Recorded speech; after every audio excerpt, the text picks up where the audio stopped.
Hello everybody, we are now returning to the second episode, I guess, call it that. I mean, there were several parts I posted because of the 15-minute crap, but, yeah, second episode. So, I viewed a couple of the parts I posted on YouTube, haven't really gained, any views yet, but that's alright.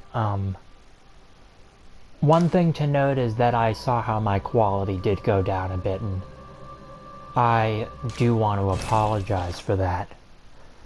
I honestly think that the quality went down because there were problems with me keeping focus, and I think that's because I was not in the right mindset to record, but I think that I still made a good amount of interesting points.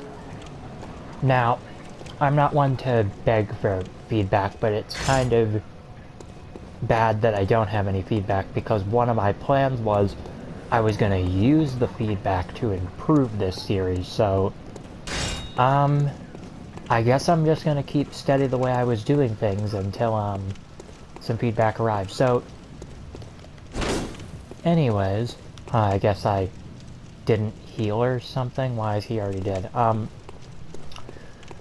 So as far as the lore, what I realized is I really don't want to be reading descriptions. Now, I said early on that I would be the one guy who would keep reading descriptions, but I realized that trying to do that during gameplay is really troublesome. It really is.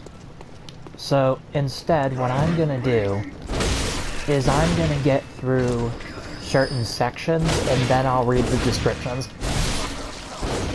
But don't worry, whether I read the descriptions or not, I will talk about the lore that is relevant. So, in this area, you know, I like to consider this what I like to call the normal horror movie area. And what I mean by that is, if you guys notice, compared to the rest of the game, this area, it's pretty tame. I mean, yeah, we got crazy villagers and werewolves, but it's not until we reach the sewers that we even start to see anything that strange apart from other horror movies. So I think that Bloodborne's Lovecraftian elements seep into the story at a wonderful pace. Of course, the main two times that it shifts is when you get to the Forbidden Woods, and when you break not the Nightmare Ritual, but when you expose it, I guess, after beating Rom. I'm not really clear on how that part works yet, because I'm being dumb or something. But, yeah, I just, it's funny, because I just recently was sharing a lore with someone who had not played Bloodborne before, and what I realized is, you know, Bloodborne has a weird story, but you really have to, see it to believe it now, don't you? Because some of the concepts in Bloodborne, if you just try to outright explain them to someone who has not seen it yet, you know, it's gonna sound like a more disturbing game than it actually is. Not to say Bloodborne isn't disturbing, but if you think of some of the concepts presented, it gets there. So, anyways, this area is just horrid in one way, but in another way it's tame. So the first thing I want to point out here is, if we look at this beast, he's obviously in a crucifixion pose. Now, this wouldn't be the first time that a Souls game referenced religion and anything. Now, whether this is a direct reference to Christianity remains to be seen, but I think it's a good bet that it's at least a reference to those kind of practices, because they did exist, I think, in more than one culture. Yeah, I'm kind of glad I picked the Hunter Axe. This is working better than anticipated. I always think the jump attack should be more direct. Alright, so quick tip for new people, actually. If you're one that doesn't find that you're good at riposting, or you just don't feel like you need to riposte the enemies in that area, sell the Quicksilver bullets.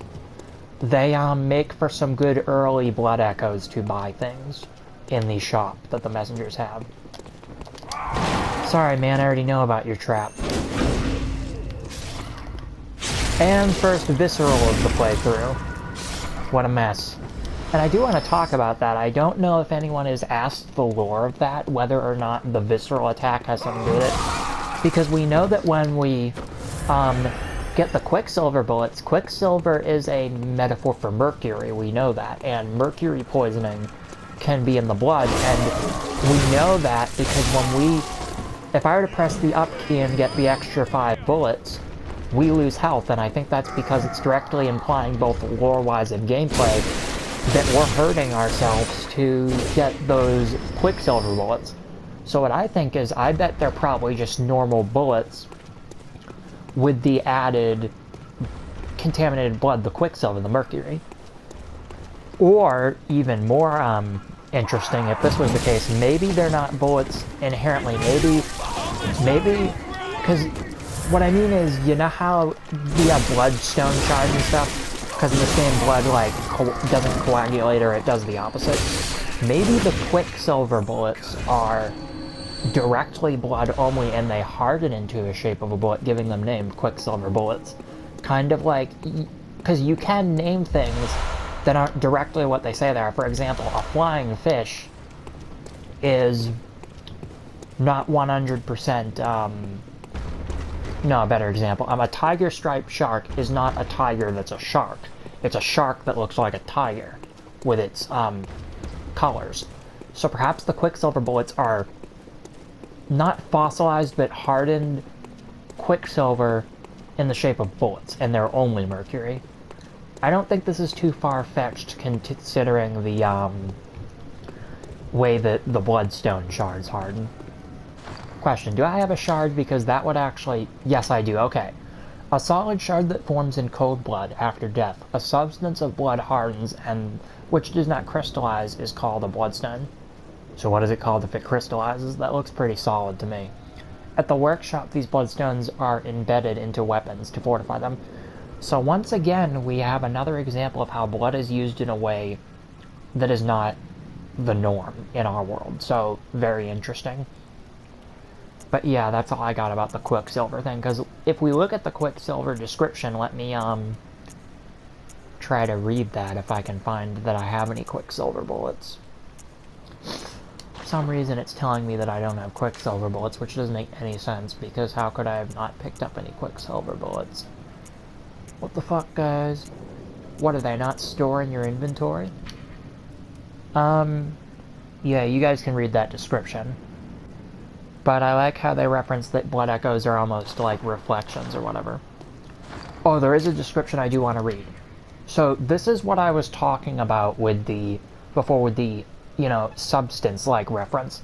It says, mature blood cocktail that releases a pungent odor when thrown, that attracts bloodthirsty beasts. A precious tool in sadly short supply. In Yarnum, they produce more blood than alcohol, as the former is more intoxicating. Hey guys, I'm trying to explain law. You gotta interrupt me, man? I'm trying to talk about your culture. Anyways, as I was saying, you know, more intoxicating. So, I mean, if anything's gonna go towards that theory, I think this is it, you know. I guess them interrupting does make another point about Bloodborne, and that's that, does anyone, feel like that the enemies in Bloodborne have better tracking? Because I know that tracking in Dark Souls 2 was awful, and I'm not just talking about tracking like, oh, I followed you, I'm talking about tracking with attack movements, because in Dark Souls 2, if you got hit, if the enemy went to swing, you would always get hit, even if you dodged, because their tracking almost made their body clip into the side. Whereas in this game, dodging seems more fair, so maybe they fixed that. I can only hope in Dark Souls 3 that it's the same thing. But also what I mean about their tracking is how the enemies seem to sneak up on you, and maybe that did happen in Dark Souls, and maybe I just got used to it, and I'm not used to Bloodborne yet, but I really feel like that stealth is a viable option for enemies, which I'm not used to in games. Maybe that's the normal thing, but usually in the games I play, enemies are usually, you know, they sit in one spot and they don't do nothing. So, it's interesting to see it the other way around. Now, I could try to survive this, but I think I'm just gonna try my hand at the Cleric Beast, because if I don't, then, you know, I'm gonna die eventually anyways. I kind of die off an augment, so this is a lore playthrough, so I need to, like, kill the Cleric Beast so that I can get stuff done. I just hope that the fight is not longer than what I have left in this video. And 13 vials isn't bad, so if I'm really careful, I actually should be able to kill the Cleric Beast. So I'm going to switch to the gun here, and hopefully take out the Cleric Beast. Now, unfortunately, at least for now, I will not be talking about lore during boss fights, because I really need to concentrate. I feel it's different than normal combat, so I may chime in sometimes, but if I go silent, I apologize.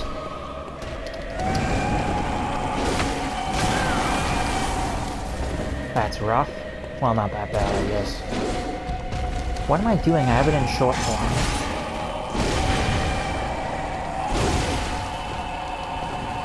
If this was New Game Plus, I'd have that whirligig saw like in my first video, if anybody watched that. I think Bloodborne is a lot more fair than critics give it credit for.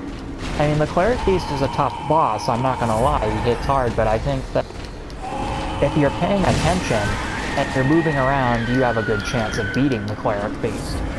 I think it's all up to actually having a strategy. You know, and I think that, I also like the orchestral, and I'll say this kind of say that Soul's music is always very nice, so I think that, you know, that should be given credit as well.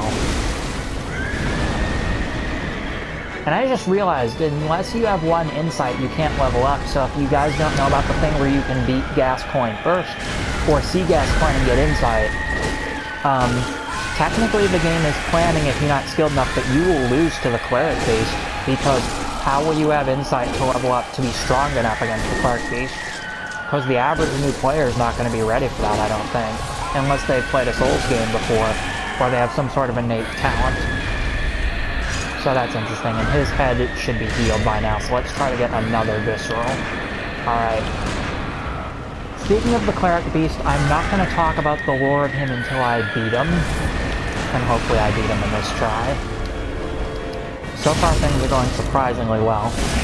On my first playthrough, actually, I beat Gascoigne before I beat the Cleric Beast. I don't know if anyone else had that experience, but I don't know, I like creatures more than humanoid enemies in games and things, but I find that in this game, the beasts are so large that it's easier to dodge a hunter than it is a beast, and it's not just because the beast is big, it's that their attack patterns are more erratic, whereas with a hunter, you can somewhat predict what they're going to do, within reason, of course. So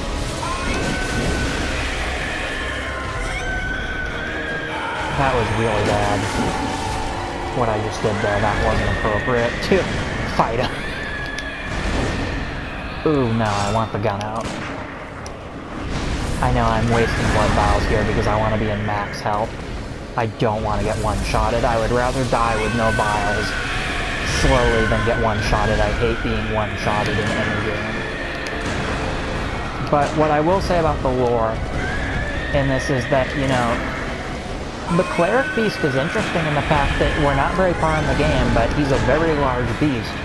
So just like the werewolf, I have to ask, how the hell are all these beasts getting near the guarded areas? Because if you think about it, we can't get into the forest without a password. So, I don't know. Are we supposed to assume that him and Vicar Amelia, like, transformed recently? Like they just transformed and, oh my god, I'm gonna be out of bullets. That's something to think about. So, alright, you're almost dead, I just need to be careful.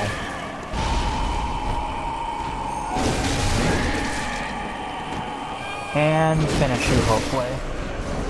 Very nice. I have to be very careful. Usually I would record boss battles and then stop the footage, so I gotta make sure I don't do that. Because if you've ever recorded video on a PS4, which is what I'm doing directly, it is really easy to press that button, so let's see what we get here. Quicksilver bullets, which, again, where are they? I want to read the description. Someone's gonna point out where they are, and I'm gonna seem really stupid that I don't know where they are. Maybe you can only